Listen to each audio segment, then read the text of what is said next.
All right, welcome back to another NovNov project video. Today we are going to up the base memory given to our definitely not Kali Linux virtual machine, and then get into some scripting of some of the stuff we looked at previously.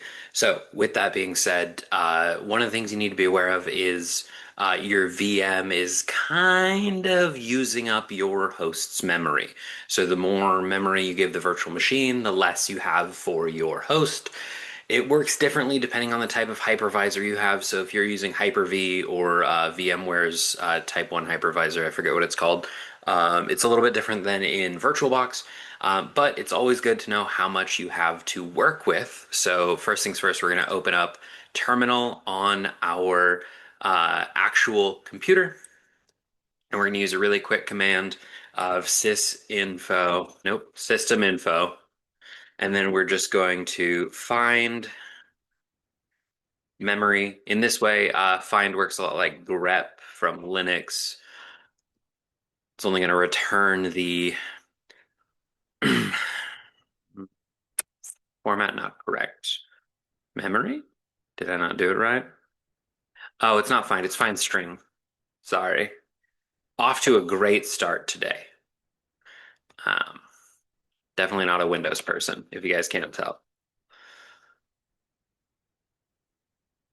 All right, there we go. So I have a good amount of memory available. So I can definitely kick that up from two to something more. If you are lighter on memory, that's when you can look into virtual memory, which is essentially cutting out part of your hard drive to use as like an in-the-moment RAM replacement. But VirtualBox makes it really easy to up the RAM. You just have to have your virtual machine selected on the left, and then you can just click right here on the memory. And I'm just going to change this from 2048, which is 2 gigs, to 4096, which is 4 gigs.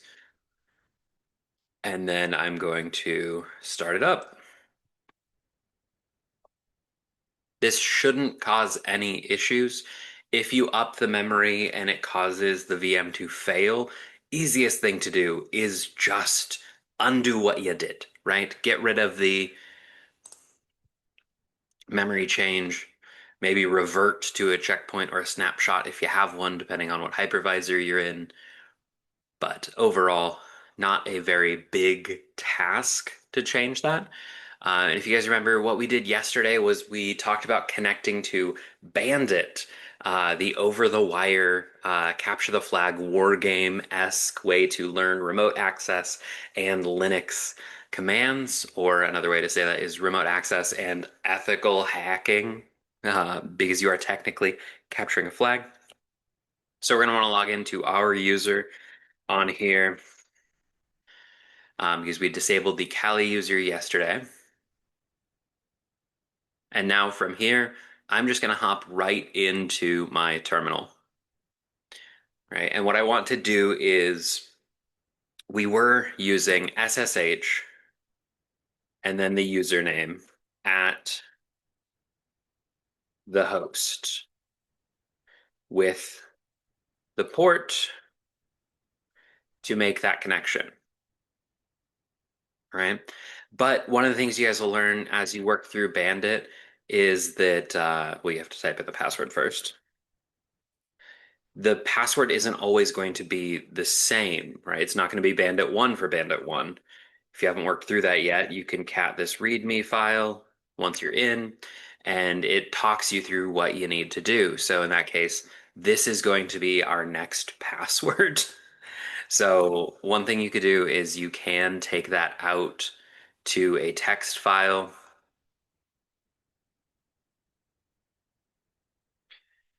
Make sure you do get the whole thing if you're doing that though. I'm going to copy it, and I'm going to say bandit0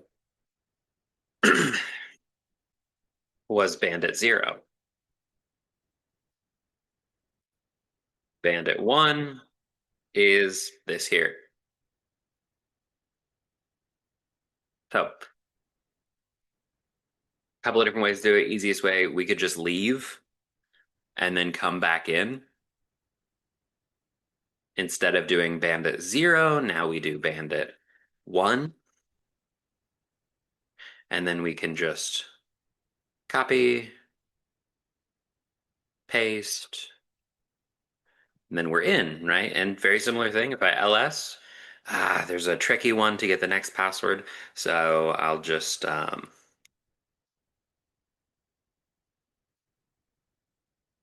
grab that really quick, copy,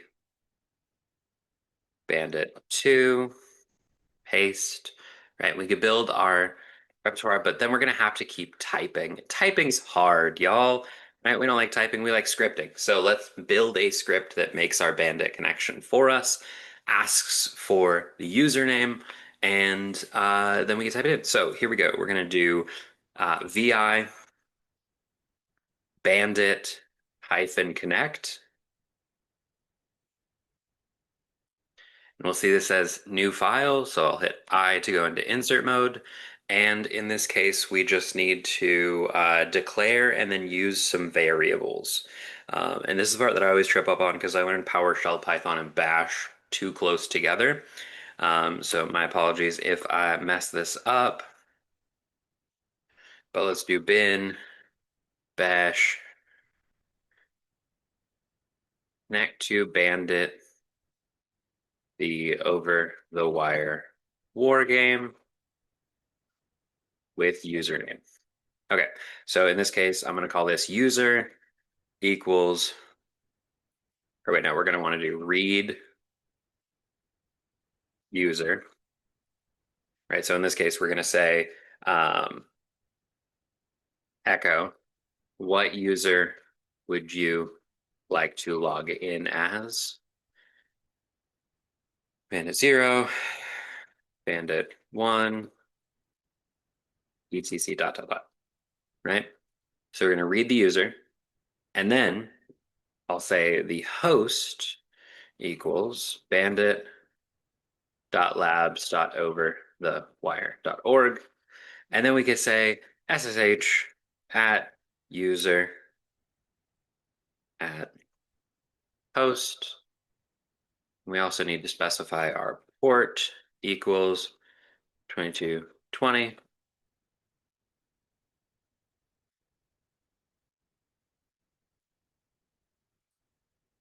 All right, let's see if that works. So we've got calling to our bash, a little explanation, asking for input, reading from user, specifying our host, specifying our port, and then calling it all together. This is the part that I might need to fix.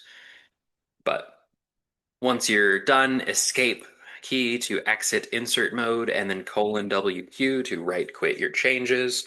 And then we can just bin bash our bandit connect, say bandit 0 just to test it out. And then there we are. So now I could type in the password. Right, and so our script works. We can connect in this way, but let's take a look at SSH really quick. So let's go to the man pages for SSH. The command there was man space SSH to open this up. And let's see if we've got anything in here that could help us make a quicker connection. Reading through some of our passwords, log files, escape characters. So that's a pretty helpful thing if you're dealing with other stuff, but we won't get into that today. Remote hosts. Identity file selects a file from which the identity or private key for public authentication is read.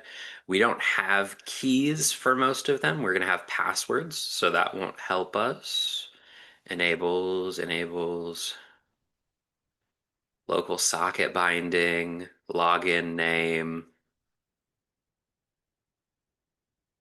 redirect, can be used to give options in the format used in the configuration file. That's not really what we're looking for because it doesn't give us. We can set it to do password authentication, but we can't actually give it that way.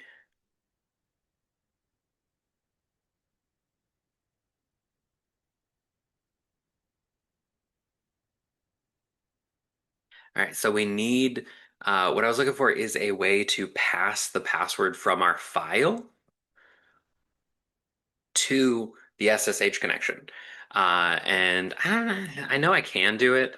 There's a way to get in here and essentially be like password equals, and then we're gonna do cat the path to, I need to save this first. So I'm going to save this to my home for Esbern. We're just going to call it Bandit Creds.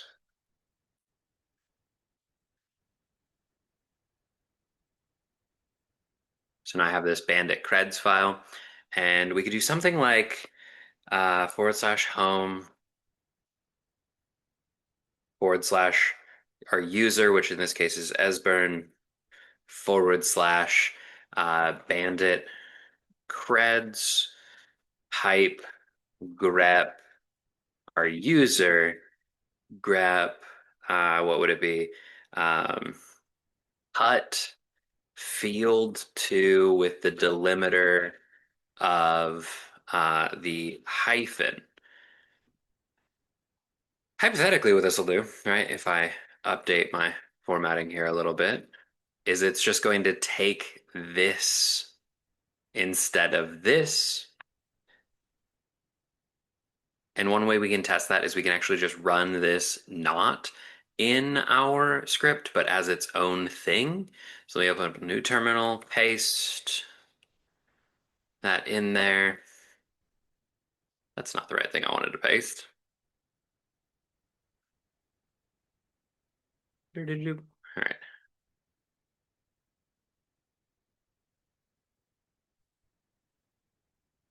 Ah, it's giving me grief again. So we're going to do cat / bandit connect. Not bandit connect, sorry. Bandit creds. And then grep for our user, but this time I have to spell it out. So let's say bandit 2. And then cut field 2 with the delimiter of the hyphen. And that returns just the password. So now what we need is a way to, in here, pass the password to SSH. And this is where reading can be helpful, right? So let's go ahead and go to the internet where the reading can happen. I'm not going to spend too much time on this. Do you guys want to check Stack for this? Passing a password to an SSH connection from the terminal.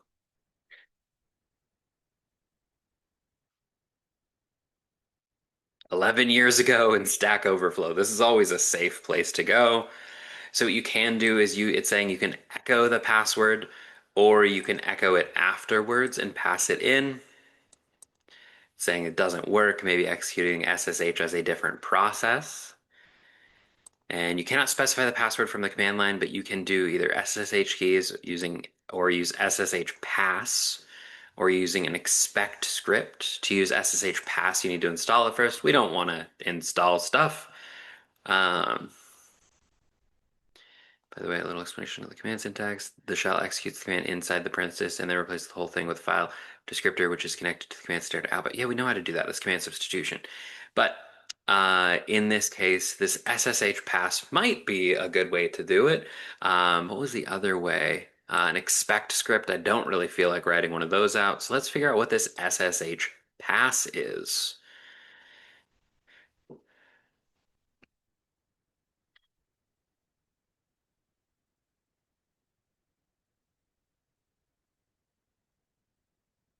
So SSH password authentication in Linux with SSH pass.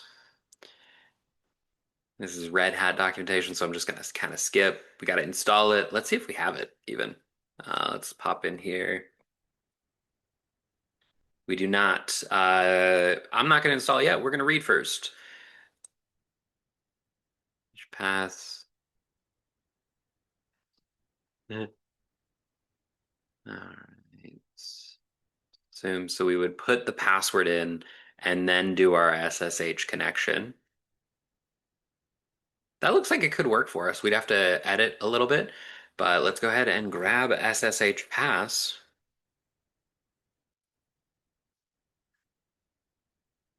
Ooh, unable to locate the package. Let's go back to our, did I close it? No, there it is.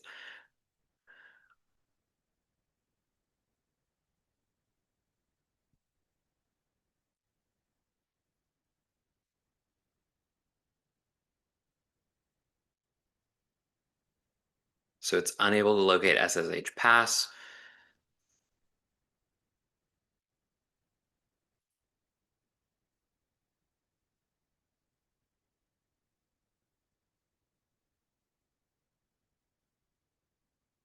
The most advanced penetration testing distribution ever.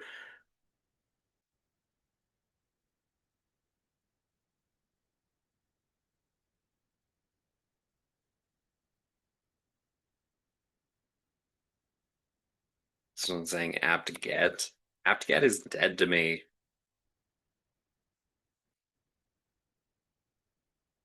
Unable to locate.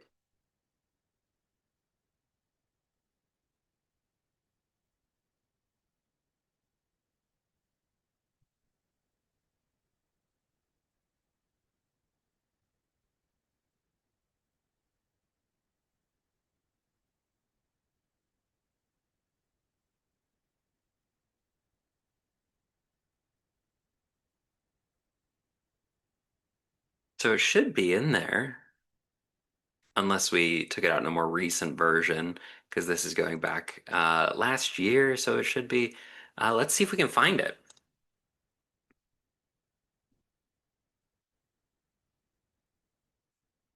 That's not how that works. Sage pass not found, but I want to use it. Pretty sure I know how to do that to pull it from there, but I also don't want to spend too much time on this. We're already tangenting quite heavy, but I want the script to work. So let's go ahead and go back to right here, and let's see if our AI overview is helpful. It's not typically, but it can be installed using the apt pass manager. So maybe I just haven't updated this VM.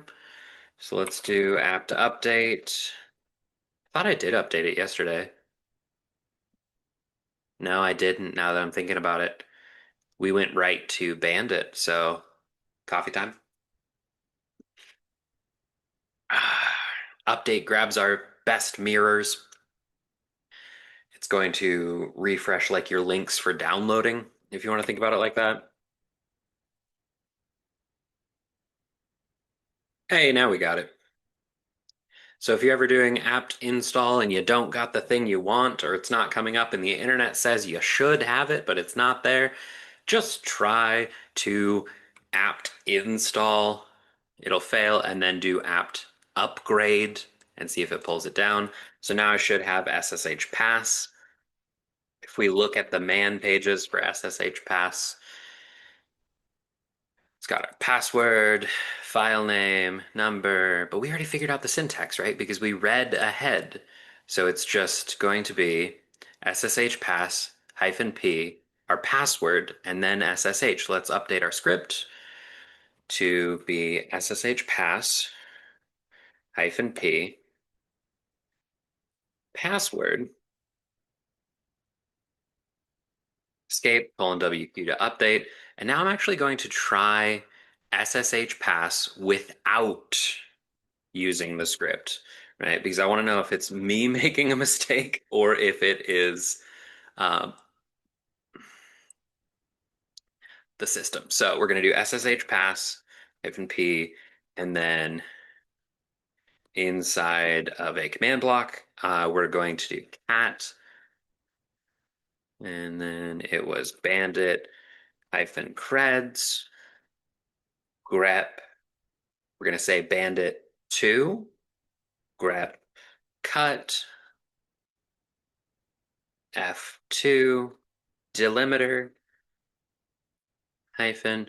So this part, if you guys remember, should just grab copy selection, paste clipboard, the password. So that means it should just throw it right into our SSH pass. Then we're going to do SSH bandit2 at bandit.labs.overthewire.org -p 2220. Hey, it works. So the thing works as it is written as a single command. Now let's verify it works as a part of our script. So I'm going to cat my bandit connect. I've got my read user, I've got my host, I've got my port, got my password, got SSH pass -p for password, SSH -p for port. Let's go ahead and clear and then try and bin bash that.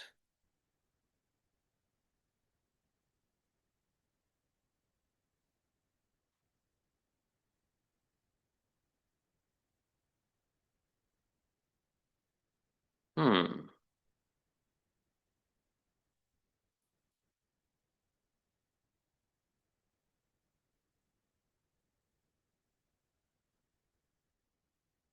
SSH pass failed to run command, no such file or directory. So it is tripping up somewhere in there. We've almost got a fully automated script to get in, but something is failing out. We know it works on our terminal directly, but when we put it into the script, it is breaking down, and that is going to be the challenge that I leave you guys with today because I don't want to do it. We've been working on this for a minute. We've got a mostly configured script, and I want to move into the cooler hacking stuff, which we'll pick up tomorrow, going over another common utility that people talk about all the time, nmap, and some resources to practice that. But that is everything for today's NovNov.